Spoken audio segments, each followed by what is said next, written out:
suis engagé il y a déjà plus de 25 ans.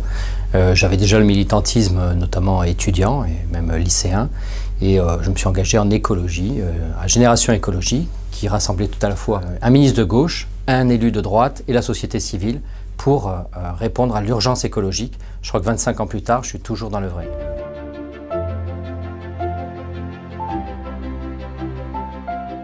C'est un électrochoc, hein, il faut vraiment comprendre qu'il se sacrifie en direct, une sorte d'immolation. Il arrête brusquement parce qu'il est terrifié par ce qui va arriver. 30 ans que lui, il est engagé, il voit que ça ne bouge pas, que les corporatismes sont toujours là, alors que nous devons complètement repenser notre modèle.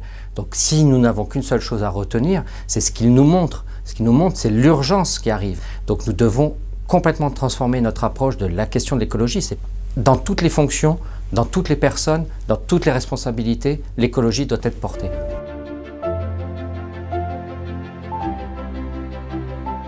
Il faut créer ce rapport de force à l'Assemblée nationale par un groupe écologiste, humaniste, mais aussi qui réincarne les territoires, parce que ça sera par les territoires que nous partirons.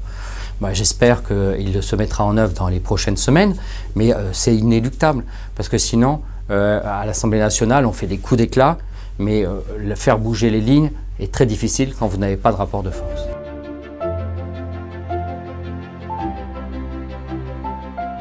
Je pensais que Martine Vassal, par sa jeunesse, ce qu'elle présentait, elle serait dans une dynamique d'ouverture. Force est de constater que ce qu'elle a fait, la première chose, c'est évincer Jean-Pierre Cérus, le vice-président de La République En Marche, qui était en charge des transports. Éminemment important, les transports. Donc on repart pour servir un intérêt d'un élu qui pèse des Républicains, mais qui est à des années-lumière de ce type de sujet, va prendre la question des transports. Donc tout va être mis à plat. Donc pendant que tous les autres avancent, nous on est encore à l'arrêt sur la question des transports. De la même façon, sur la lettre Fructus, il y a eu une tentative de déstabilisation. C'est pas possible, je suis très déçu par Martine Vassal. Au lieu d'ouvrir, au lieu d'aller chercher à l'extérieur, on referme et on est entre soi, on sera plus performant. Ça va nous tuer.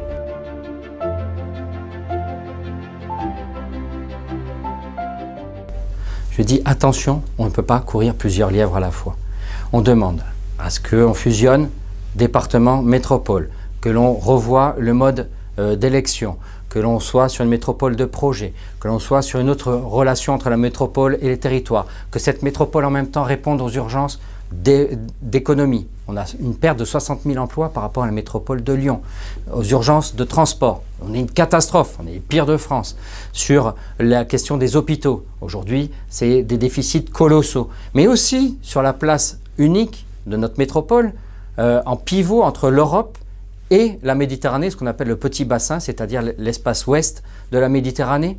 Et en même temps, on va agrandir la fusion de la métropole en allant chercher le Pays d'Arles qui a plutôt une autre vie à vivre avec Avignon, avec Nîmes, autour du Rhône.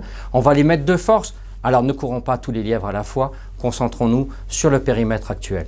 Et surtout, point important, faisons en sorte qu'il y ait un scrutin qui permette d'avoir un axe et des projets, un scrutin de liste et non plus des maires qui montent par automatisme. Aujourd'hui, on fait un projet et on met les meilleurs à chaque place et non pas je distribue. C'est fini ce temps-là qui a tué notre territoire et qui ne nous permet plus d'avancer. Repensons complètement notre approche et notamment ce scrutin. Moi, j'arriverai avec un projet et mes amis, d'autres arriveront avec d'autres projets et les citoyens décideront où ils veulent emmener la métropole. J'ai énormément d'ambition.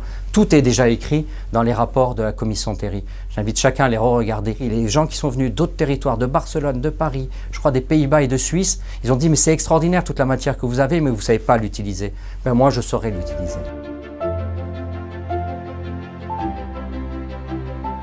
Maryse Joissains, qui se représente à 78 ans en 2020, mais je crois qu'on a l'impression qu'on ne comprend pas quel est le monde qui est en train d'exister, d'advenir, soit dans les transformations des modèles, soit face aux urgences dont j'ai parlé tout à l'heure. Il faut qu'à un certain moment, les personnes sachent partir.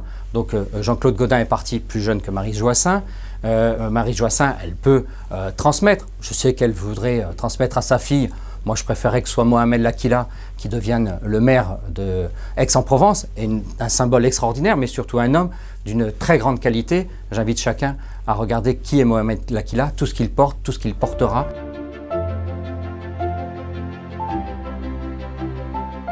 Moi, je suis candidat à une seule chose, à assumer mon engagement et à faire en sorte que le projet pour nos enfants, nos petits-enfants dans ce territoire puisse émerger en 2020.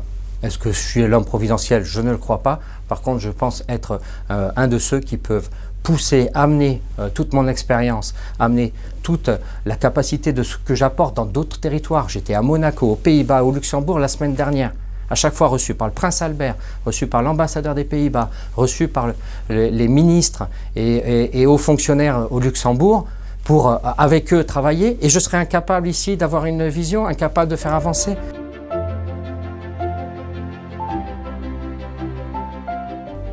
À quoi sert cette gare Saint-Charles qui sera là en 2042? Essayez de trouver la date de 2042, elle n'existe pas, c'est-à-dire qu'elle ne sera jamais là.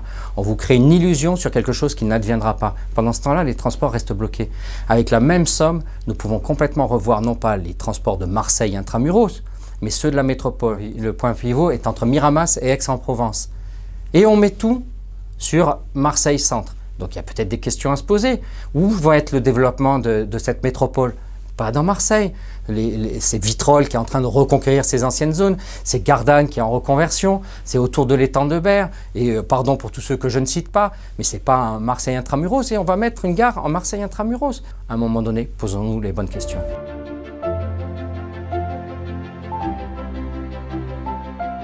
Moi, j'ai demandé à ce que cette fermeture de centrale soit inscrite dans un contrat de transition écologique.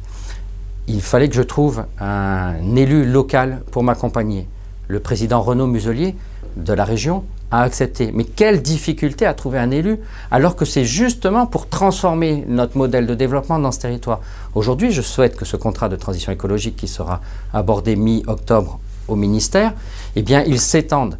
L'urgence, elle n'est pas gardane ou gardanaise. L'urgence, c'est que nous avons dans cette métropole un modèle de développement qui fait qu'on peut s'effondrer.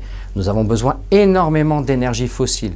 Nous avons besoin de mobilité. Nous sommes dans un territoire de gaspillage quand je regarde les autres métropoles et on continue comme si de rien n'était. Il faut immédiatement changer. Ce contrat de transition écologique est une opportunité.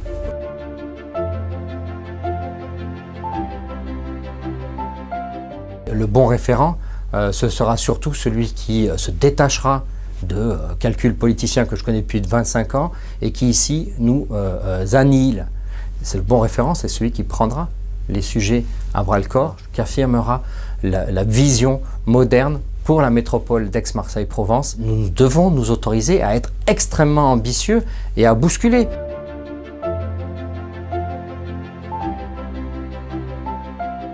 Moi, je viens d'être grand-père. Et je m'angoisse que mon petit-fils et mes enfants se retrouvent dans la métropole de l'immobilisme. Tous ceux qui sont dans l'entre-soi, que ce soit d'ailleurs, soyons clairs, en politique ou en économie, qui se passent le bâton relais et qui ne veulent pas que les choses changent parce qu'ils y gagnent, nous allons tous y perdre. Que chacun se mette enfin à travailler ensemble et ait de l'ambition et partage. Soyons partageurs.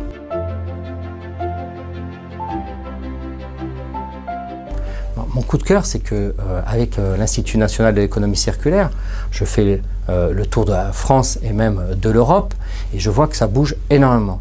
J'étais tout à l'heure à Avignon et il y a un travail sur une nouvelle façon de coopérer. J'étais fin août à signer des partenariats avec la métropole de Toulouse, remarquable, 10 ans d'avance sur la mobilité. Mais nous avons tout pour réussir à l'intérieur, notamment sur un nouveau modèle de développement qui s'appelle l'économie circulaire, l'économie de la ressource, et qui s'implante partout dans le monde. Et nous avons peut-être un peu plus de chance que d'autres, à condition d'avoir les politiques qui peuvent le mener.